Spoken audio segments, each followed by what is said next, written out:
This video is sponsored by Adam and Eve, who is hooking you up with code HONEST for 50% off one item plus free shipping in the US and Canada. Some exclusions may apply.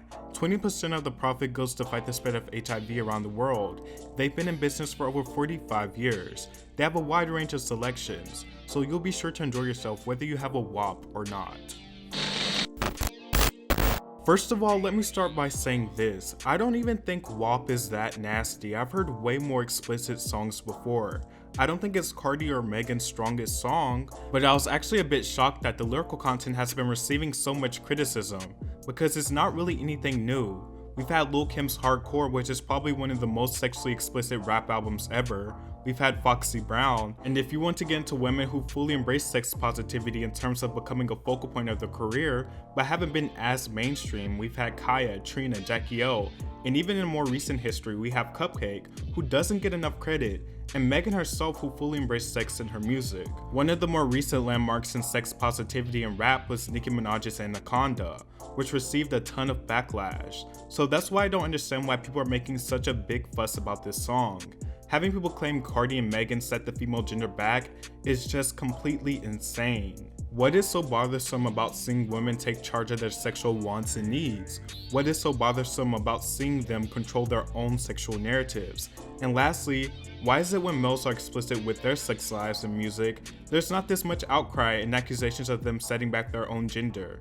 There's also been claims of female rappers only rapping about sex. He said it last year in an interview. I feel like they're all rapping about the same thing, Dupree explains. I don't think they're showing us who's the best rapper. For me, it's like strippers rapping. CeeLo Green also recently criticized Nicki Minaj, Megan Thee Stallion, and Cardi B for the same thing, saying, "You have the heads of state like Nicki Minaj and someone who's up there in accolades, success, visibility, and a platform to influence. Nicki could be effective in so many other constructive ways, but it feels desperate." Cardi B and Megan Thee Stallion, they are all more or less doing similar salacious gesturing to kind of get into the position. I get it, the independent woman and being in control, the divine femininity and sexual expression. I get it all. It comes at what cost? I've listened to all these women's discographies and there's more than sex, I can say that. You have to give credit where credit is due.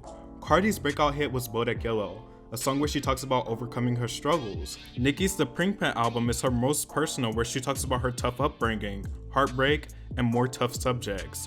Megan has embraced her femininity in her music, but is in charge, and a perfect example of that is the song BTCH. One thing all of these women have in common is some of their best performing songs are about sex. Take Nicki's The Pink Print as an example. Anaconda was the highest peaking song on the Billboard Hot 100 from that album, peaking at number 2.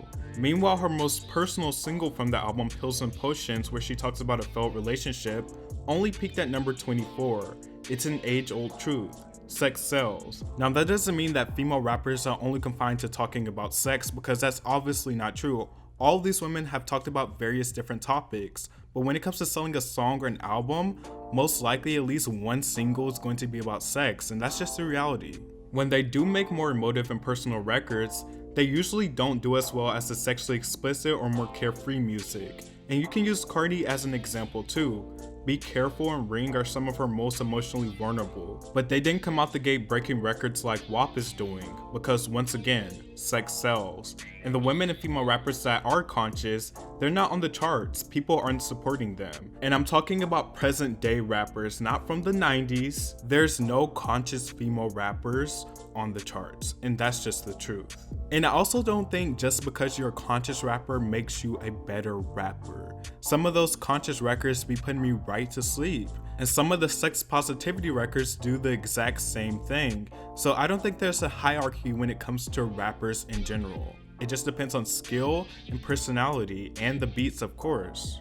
Even with male rappers, conscious rap being on top of the charts and in the mainstream is pretty rare. The two most noticeable are Kendrick Lamar and j.cole, but besides that, it's pretty much crickets. Why isn't there this much outcry when DaBaby says stuff like this?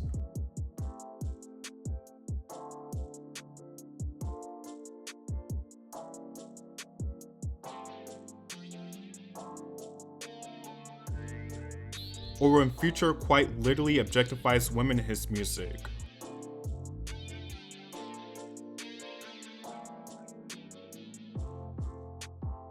or when Migos says things like this.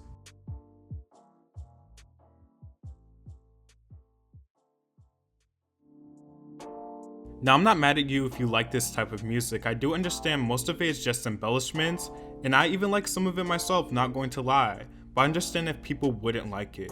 But personally, your boy loves some vulgar and disrespectful music from time to time from both women and men. It's nice to hear different perspectives.